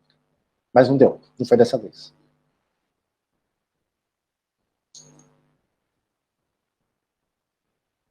Bem, seguimos em frente, então? Tem mais alguma pergunta? Não, pode seguir, Gustavo. Tá bom. Então aqui eu já estou meio que chegando no fim, aqui da parte que eu quero mostrar. Tem algumas outras coisas aí, mas acho que a gente deixa para o final se sobrar tempo. Mas assim, esse é o estado atual. Né? Então esse é o slide que eu tenho que preparar sempre que eu vou fazer essa palestra de novo, porque é o que tem os dados de hoje. Então, hoje temos 4.271. Quem quiser pode voltar amanhã no site e ver se esse número mudou. E esse gráfico aqui da esquerda mostra o tipo de técnica que foi usado e o número que foi descoberto em cada um dos anos. Então, a gente vê aqui, o interessante é que a partir de 2016, que foi justamente quando saiu o primeiro catálogo do Kepler, que o número aumentou demais. Né? A gente teve o primeiro catálogo do Kepler em 2014, que pulou aí de menos de 1.000 para 2.000 e pouco, e depois, no segundo catálogo do Kepler, quando ele teve mais tempo para observar, já surgiu perto dos 4.000. Né? E a barra verde é justamente o método do trânsito que é usado para a procura. Então, é o método que mais deu resultados, seguido pela barra vermelha aí, que é da método da velocidade radial, que continua dando resultado, né? A taxa de crescimento aí ela é menor, mas é constante, né? E aí a gente tem listado vários outros métodos que podem ser usados também, não sei se vai dar tempo de comentar aqui, mas que são outras estratégias que são usadas para encontrar, né? A gente tem microlente gravitacional, tem a imagem direta, que foi aquele primeiro que eu mostrei, né, que é quando a luz da estrela ofusca o planeta, né, e outros métodos aí mais complicados que dá certo, mas só para um ou outro caso. Né. E ali do lado, o gráfico menor é um gráfico da massa do planeta, no eixo Y, né, em função do período. Né. Então a gente tem que o método do trânsito, que são esse grupo verde aí que está do lado esquerdo, né, ele te dá aí um bom número de planetas que são que orbitam mais perto, né, da estrela e que tem uma massa aí grande, mas também chega até massas menores. E o método da velocidade radial ele te dá resultados já de planetas que demoram mais tempo, mas também que são planetas muito grandes. Então esse é o que a gente sabe hoje. Tá bom? Agora, na verdade, a data do gráfico é dia 4 de junho, mas ele foi retirado hoje. E o número, porque acho que não teve nenhum planeta novo aí nos últimos 10 dias. E aqui a gente tem, então, olhando então para esses números, né, como é que eles são? Né? Então não basta eu saber a massa, né? Planetas com a mesma massa, eles podem ser muito diferentes. Dependendo do quê? Dependendo da composição desse planeta. A gente vê isso no próprio sistema solar, né? A gente tem um objeto, por exemplo, como a Lua ou como o Mercúrio, que são mais ou menos do mesmo tamanho, que são rochosos. Né? Agora, se eu for olhar as luas de Júpiter, ou a lua de Titã de Saturno, né, que tem mais ou menos o mesmo tamanho, né, de Mercúrio e da Lua, eles são objetos que têm uma composição totalmente diferente, né? São objetos de gelo, são compostos basicamente de água, né? Claro que tem um núcleo rochoso, metálico, mas boa parte do astro é água congelada. Então vai depender muito também a composição de onde que esse planeta foi formado, né? Naquele disco que tem ao redor das estrelas na fase de formação. Então aqui esse gráfico tenta mostrar isso, que se você tiver dependendo da composição, né, a gente pode ter planetas que são totalmente metálicos, podemos ter planetas que são silicatos, que é o tipo da Terra, né, que é de rocha, planetas que são formados de carbono, porque o carbono é um elemento muito abundante, planetas que são só de água, e isso acaba também influenciando o próprio tamanho do planeta. Né? Então, um planeta que é de água, né, a água é muito menos densa do que o ferro. Né? Então, para uma mesma massa, um planeta que é feito de água, ele vai ser muito maior do que um planeta que é feito de ferro. Né? Então tem outras considerações que a gente tem que levar em conta quando a gente for querer caracterizar o planeta. Né? Então tem que, além da massa, além da distância, né, a gente tem que saber a massa, a composição dele. E isso é bem mais difícil de determinar, justamente porque para eu conseguir ter uma informação dessa, eu tenho que ter alguma coisa da atmosfera dele, ou da luz que ele reflete, né, fazer uma espectroscopia daquilo para poder determinar qual que é a composição química dele. Tá, eu acho que é isso. Aqui para frente, eu vou parar aqui para ver se eu tenho um slide mais para o final, para mostrar. Parar a apresentação. Parou? Parou, né? Deixa eu só confirmar aqui no se eu tenho algum slide final, porque o resto são os filminhos que eu não sei. Tá, vai ter um deles que eu vou ter que mostrar de qualquer maneira, porque era uma pergunta. Mas eu vou parar agora, e aí, Marlon, você pode ver se tem alguma pergunta aí do público, ou aquelas perguntas que você me mandou antes. Tá, o Rafael também. Bom, eu acho que eu posso passar por alguma das perguntas que foram mandadas antes, né, junto com o formulário de inscrição, e se alguma delas for a que você vai responder daqui a pouco, né, com o slide, né, que você vai colocar de novo, aí você me diz, tá? Diga. Deixa eu ver aqui. Bom, tem um comentário, né, que na verdade é um comentário com várias perguntas que foram feitas, que foi do Willan Nascimento. Né? Na verdade, ele fez um comentário sobre as técnicas, né, que gostaria de ouvir um pouco, e isso já foi contemplado, né, essa parte. Depois ele comentou um pouco também, né, na verdade ele fez a pergunta, né, se tem, qual planeta que tem as características mais, exoplaneta que tem as características mais próximas da Terra, né. Acho que eu já vou emendar algumas das perguntas que ele fez, aí qualquer coisa, se fugir da cabeça, você me diz. Então, ele perguntou, né, qual que seria o exoplaneta mais parecido, né, com as características mais parecidas com a Terra.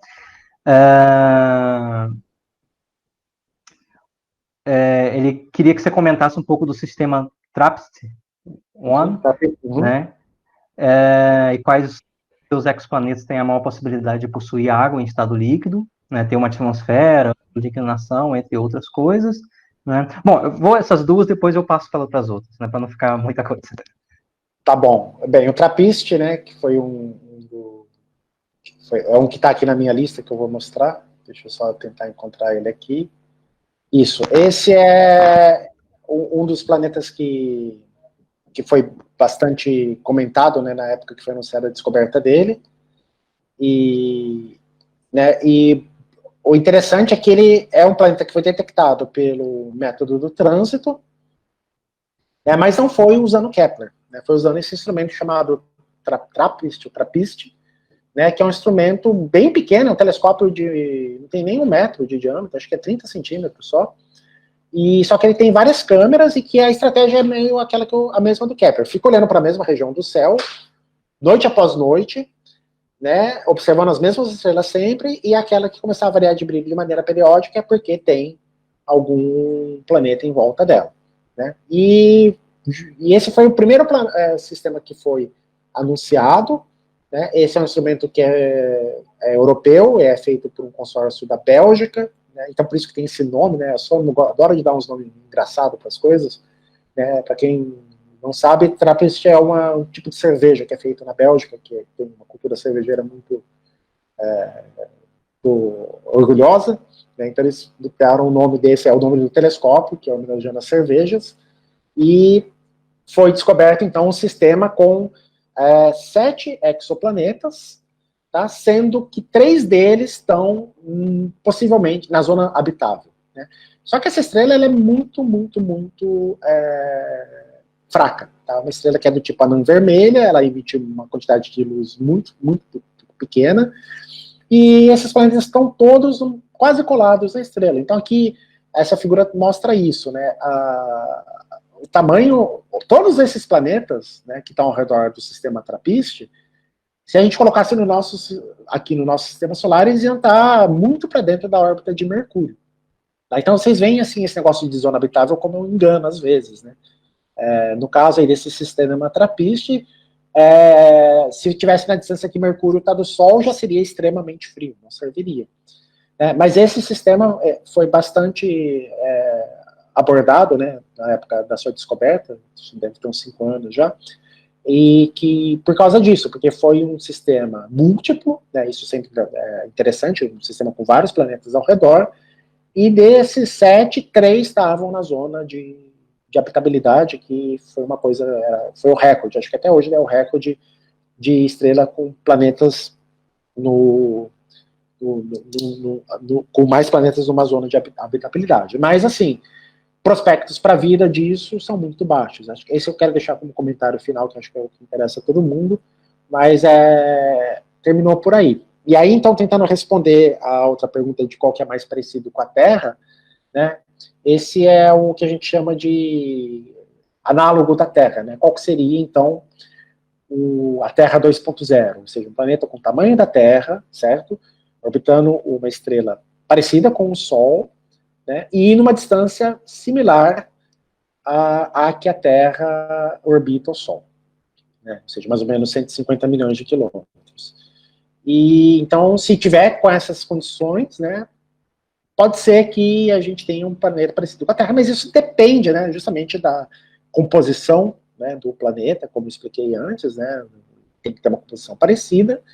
E mesmo assim, se a gente tiver um planeta com a massa parecida com a da Terra e uma distância parecida que a Terra está do Sol, nem isso quer dizer que aquele planeta vai ser habitável. O exemplo está aqui do nosso lado, que é o planeta Vênus, né? Vênus tem mais ou menos o mesmo tamanho da Terra, ele está numa distância que está mais perto do Sol, mas ele não está extremamente perto do Sol. Ele está ali quase que na borda da zona habitável do nosso sistema solar, e a condição para a vida lá é terrível, né? Assim, não dá para pensar em nada vivo lá em Vênus, pelo menos a vida como a gente conhece. Então, isso ainda é muito cedo para a gente tentar fazer análogos da Terra, né, para esses sistemas, e além disso, como eu mencionei, você encontrar um planeta que é do tamanho da Terra é muito complicado, porque ele vai causar um efeito, né, na luz da estrela muito pequeno, né? O trânsito, né, o tanto que a luz vai diminuir, vai ser muito pouco, porque o planeta é pequenininho, ou se ele tiver, né, a gente quiser usar outra técnica de velocidade radial, né, o vai e vem lá vai ser muito pequeno. A gente não tem tecnologia ainda com os instrumentos de hoje em dia, né? A próxima geração de telescópios vai ter isso. Algo que talvez, em princípio, possa identificar um planeta como o da Terra. Mas aí, dito isso, né, foi anunciado aqui esse mês, e isso é a pergunta de uma outra pessoa aqui, que é a Bianca Campos, né, perguntou desse planeta chamado COI 456.04. Né? Esse é um candidato a planeta ainda, ele não está confirmado. Tá? Essa sigla COI quer dizer Kepler Object of Interest, é um objeto de interesse do catálogo do Kepler, e que, se realmente ele for confirmado, ele não foi confirmado ainda, seria um planeta que teria características semelhantes à da Terra. Seria uma coisa que teria mais ou menos a mesma distância que a Terra está do Sol, a estrela é parecida também, é mais fria um pouco, mas é parecida, e a massa é semelhante. É um pouco maior do que a Terra, que a gente chama de super-Terra. Tá? Ela seria mais ou menos 2 vezes o tamanho da Terra ao redor dessa estrela, e está na zona habitável. Mas, assim, não foi confirmado ainda. Você precisa de algumas observações a mais, claro que não vão ser feitas com o Kepler, mas, assim, agora que a gente já sabe que tem um possível planeta lá, esse sistema vai ser mais estudado, com certeza, e pode ser que daqui a algum tempo a gente tenha uma confirmação melhor desse sistema, que é o KOY 46.04. Acho que a gente precisa de uma tradição de batizar os nomes urgentemente dos exoplanetas, né? Fica mais fácil. Mas até teve um concurso, né, no passado, para dar nomes, né? Mas, assim, haja criatividade, foi 4.200, né? Então, geralmente, vai ser difícil. Deixa com o nome de catálogo, aí depois que tiver confirmado mesmo que o planeta existe, tudo, aí pode abrir para sugestões, né? Perfeito. Bom, tem uma pergunta aqui, né, é do Lucas Ribeiro, né, que foi uma das perguntas que foi enviada lá antes, né, que seria qual é o exoplaneta mais próximo da Terra, e aí eu já vou emendar um comentário que o José Albano fez, né, também, que enviou antes, né, que é sobre a próxima Centauro B, né, e ele comenta, exoplaneta, na verdade ele pega uma definição do próximo Centauro e depois faz um comentário, né, que se um dia a gente encontra vida de exoplanetas, algumas coisas ficam em jogo, né, e aí ele coloca lá até questão de divindade, outras coisas mais que poderiam ser, né? Aí foi só um comentário, na verdade, que ele fez, né? Não tinha pergunta, mas talvez esse comentário dele, principalmente a parte lá do exoplaneta que ele cita, né, pode ser que ajude a responder também a pergunta anterior. Não sei. E aí? Sim, então, esse era o outro slide que eu estava guardando aqui, porque já tinha aparecido na pergunta e as pessoas também têm curiosidade. Então, é o seguinte, né, a estrela mais próxima da Terra é a Próxima Centauri. Tá? Ela está a 4,2 anos-luz da Terra. Essa é a mais próxima de todas. E em volta dela foi identificado um planeta. Tá? Isso foi no ano de 2016, que foi identificado. Mas, assim, depois que foi anunciada essa descoberta, nos anos seguintes começou a ter um pouco de descrédito. Assim, alguns astrônomos falaram que não conseguiram achar a presença do planeta, que talvez fosse um erro, algum problema no instrumento. Porque, olha só, o gráfico é esse gráfico que está na direita. Né? É uma coisa que é realmente quase um exercício de fé você dizer que tem, né, um sinal, essa linha tracejada aí, essa pente de serra está passando aí nesses pontos. Mas, enfim, não estou questionando o trabalho, né, esses astrônomos são, né, bastante competentes, né, mas olha só, mas aí então, nos anos seguintes, começou uma monitoração mais cuidadosa do planeta, e recentemente agora, isso foi agora em maio, né, foram publicados mais 2 estudos confirmando a existência do planeta por métodos diferentes. Né? Então, essa figura azul que está aí embaixo é imagens desse planeta já usando um espectrógrafo, um cronógrafo.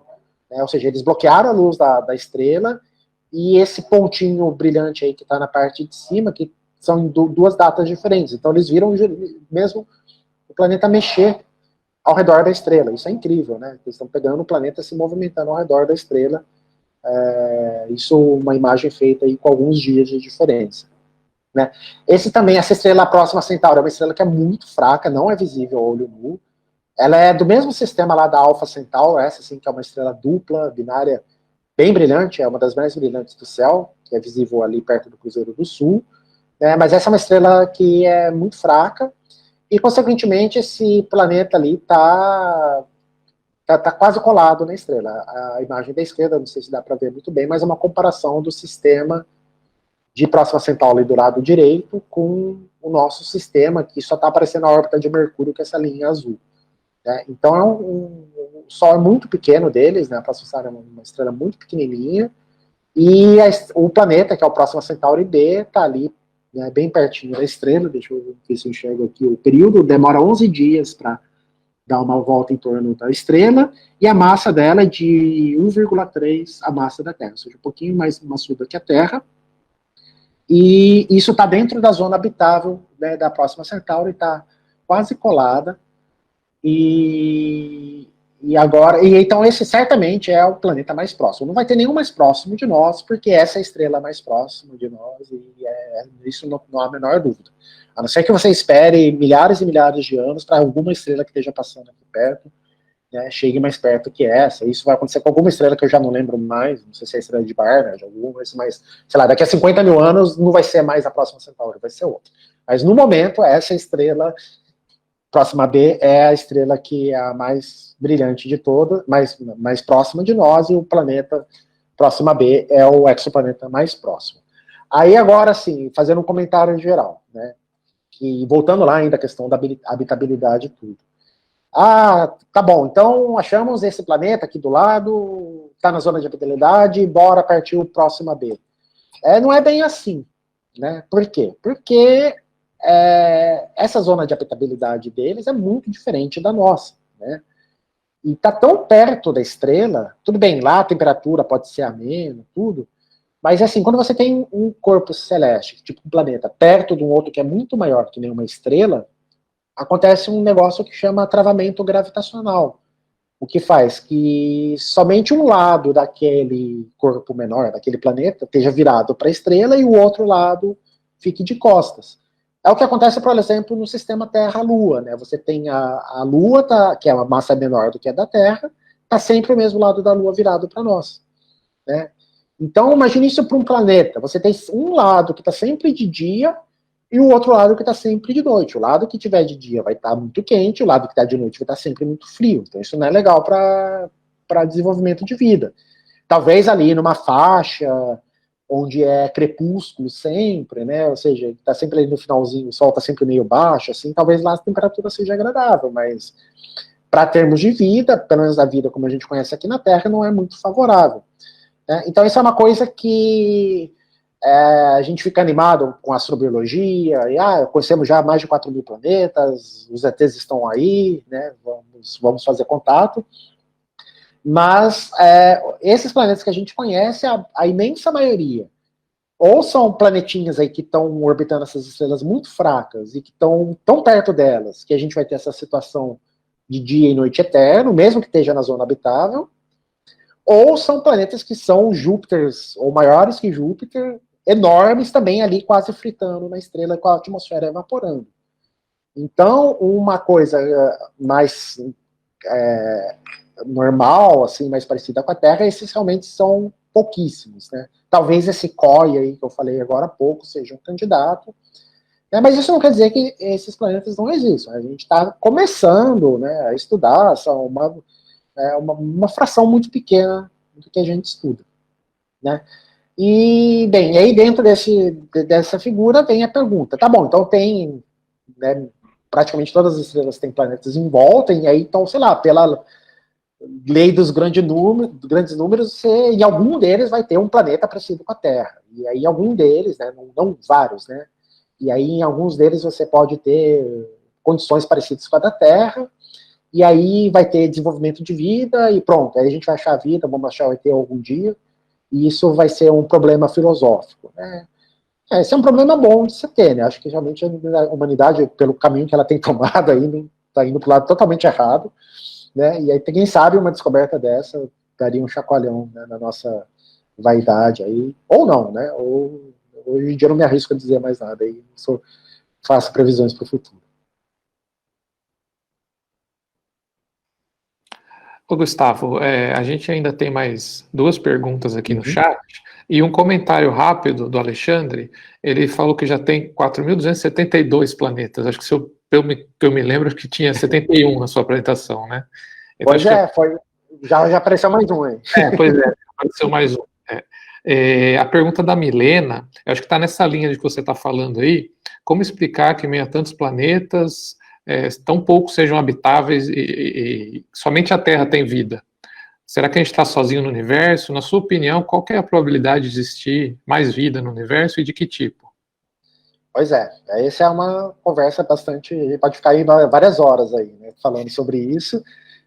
Bem, assim, o que a gente sabe, uma coisa são fatos, né, é o que a gente conhece e foi o que eu mostrei aqui. Nós conhecemos tantos planetas, 4.272, só que a maior parte deles, para a vida como a gente conhece, parece muito pouco provável, ou porque eles são muito grandes, são gasosos e estão muito perto da estrela, ou porque eles estão orbitando uma estrela muito pequenininha que não vai resolver a situação. Então, uma coisa é a gente falar baseado nas observações, e cientificamente é isso que a gente tem que fazer. Agora, essa pergunta é uma pergunta filosófica, né? Será que tem, né? Pela lei dos grandes números, tem que ter algum planeta? A famosa equação de Drake, né? Que acho que as pessoas conhecem, se na galáxia tem 300 bilhões de estrelas, e ao redor de todas elas praticamente tem planetas, e sei lá, se 1% deles tiver um planeta parecido com a Terra, e só em 1% deles tiver desenvolvimento de vida, e só em 1% dessa vida virar vida inteligente, né? Você vai, mesmo multiplicando os fatores, você chega a um número grande, assim, dezenas de possíveis civilizações, por assim dizer, na nossa galáxia. Até acho que 2 ou 3 dias atrás apareceu um artigo falando sobre isso, né? Um astrônomo fez um cálculo de que teria 36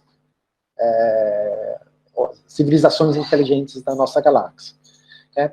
E aí então vem a pergunta, né? Então cadê esses caras, né? Essa é uma pergunta que é o chamado paradoxo de Fermi. Né? Fermi é o Enrico Fermi, é um físico muito conhecido que trabalhou entre eles no projeto Manhattan, né, da bomba atômica, foi o descobridor do neutrino. E o Fermi, dizem que foi ele que fez essa pergunta mesmo. Fala, Mas você tem tanta estrela, né, na nossa galáxia, né? Se nessas estrelas quase todas podem ter planetas, né? Se a vida é feita de carbono, hidrogênio, oxigênio, nitrogênio, fósforo, coisas que tem espalhado a rodo no universo, né? Então, se o universo está, né, borbulhando com vida, cadê os ETs? Por que a gente não viu nenhum ET hoje em dia? E esse é chamado o paradoxo de Fermi, que é uma constatação de que, um lado, se a vida é um fenômeno universal, né, que deve ser comum, e as condições para a vida devem existir, com certeza, no nosso universo, e até mesmo na nossa galáxia, e, por outro lado, essa constatação que a gente não viu nada ainda. Né? Então, isso suscita um monte de possíveis explicações, desde as que os ETs são tímidos, ou seja, que eles não querem ter contato com a gente, passando pela de que um ET super avançado, ele vai olhar para a gente como se fosse uma formiguinha, e que ele não vai querer nem atrapalhar a gente, porque ele sabe que, né, seria demais para a nossa cabeça, né? Passando por outras explicações, de que talvez as civilizações não consigam, né, viajar entre as estrelas, ou porque ela se autodestrói antes disso, que parece que é o caminho que a gente está querendo tomar, né? Ou porque as distâncias entre as estrelas são tão grandes que isso não é viável, né? Você morre na viagem para algum, sei lá, raio cósmico, alguma coisa, isso não é prático, né, biologicamente falando, né? Então tem várias explicações, assim, eu tenho um livro que tem 100 possíveis respostas para esse problema, e nenhuma delas está certa ou está errada, porque a gente não consegue responder isso, porque a gente nunca conversou com o ET, né, para ter a resposta. E agora, assim, minha opinião, né, já que ela pediu a minha opinião, né, eu acredito que exista vida, coisas parecidas com a vida, né, em vários outros locais do universo, mas uma vida inteligente, capaz de viajar entre as estrelas, eu acho que isso, a chance disso é muito remota. Né, e eu vou contar o meu raciocínio aqui.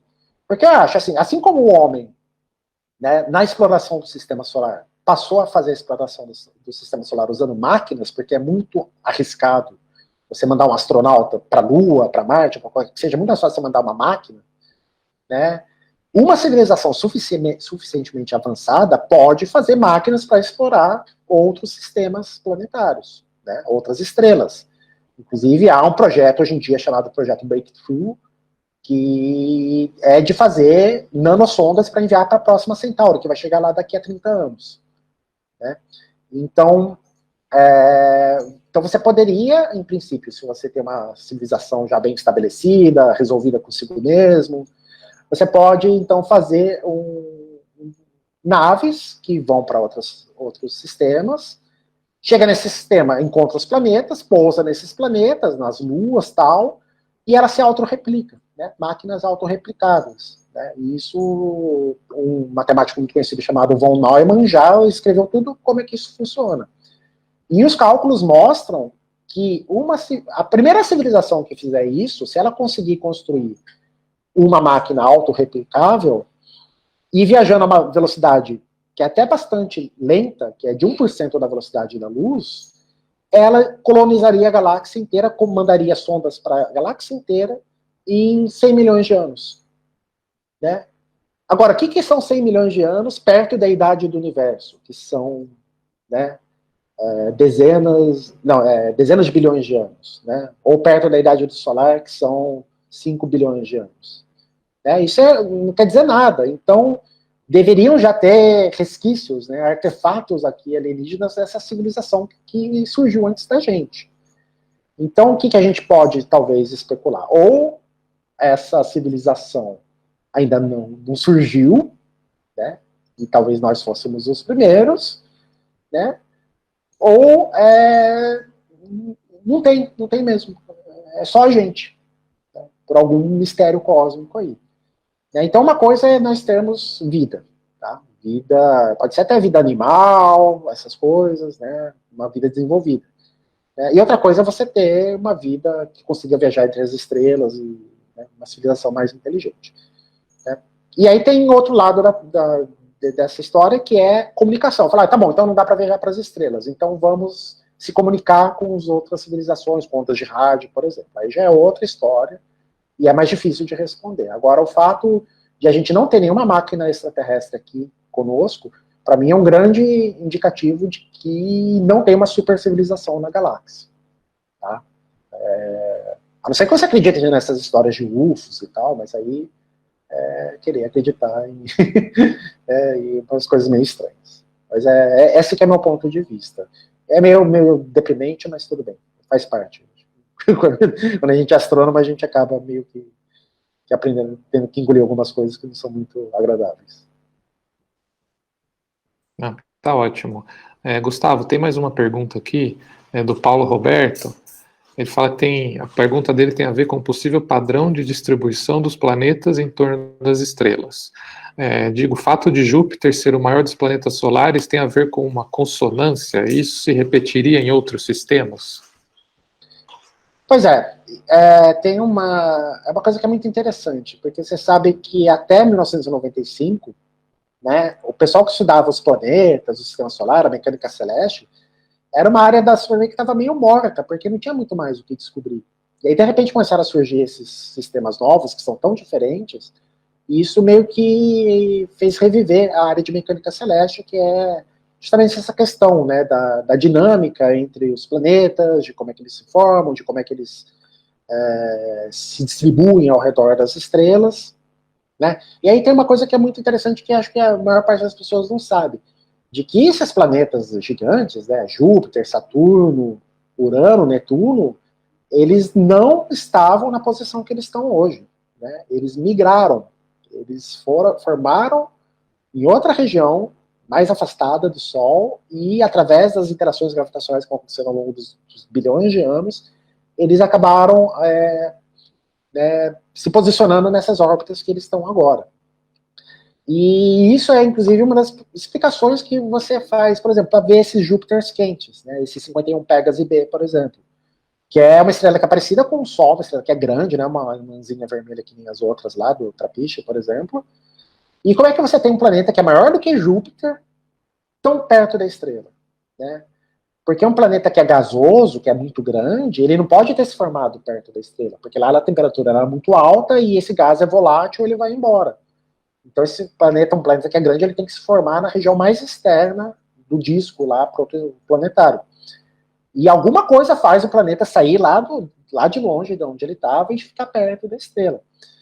Então, existe toda uma área da astronomia que não é minha especialidade, por isso que eu não vou enrolar muito nessa resposta, que é a dinâmica orbital, que tenta explicar, né, como que os planetas, o sistema planetário e os outros corpos, cometas, asteroides, tudo mais, e até outras estrelas, né, como que é a evolução, né, das posições deles, do movimento orbital. Mas, assim, não existe um padrão. Tá? E até é difícil de responder isso com base no que a gente sabe, porque a gente tem somente uma visão parcial e muito enviesada dos sistemas planetários de exoplanetas. Né? A gente só conhece aquilo que a gente está enxergando com as técnicas que a gente tem, mas não é necessariamente a verdade. Então, não faz muito sentido a gente ficar extrapolando mais do que isso, porque a gente não conhece com confiança aí o cenário completo. Bom, perfeito. Gustavo, a gente avançou um pouquinho no tempo, né? Uhum. E eu acho que a gente já pode encaminhar, então, para o encerramento. Então, eu peço para você fazer uma fala final, né? Talvez aí de incentivo para novas pessoas, né, entrarem e se animarem para enfrentar essa área, né? Enfim, fica à vontade aí para comentar o que você Tá, quiser. obrigado. Eu queria agradecer, né, então, o convite, né, do Marlon, né, dos colegas aí do grupo. Foi um prazer estar aqui conversando com vocês, né, sinto falta desses bate-papos, né, que a gente tinha lá no observatório. E, né, podem convidar mais para frente, a gente volta a conversar, né.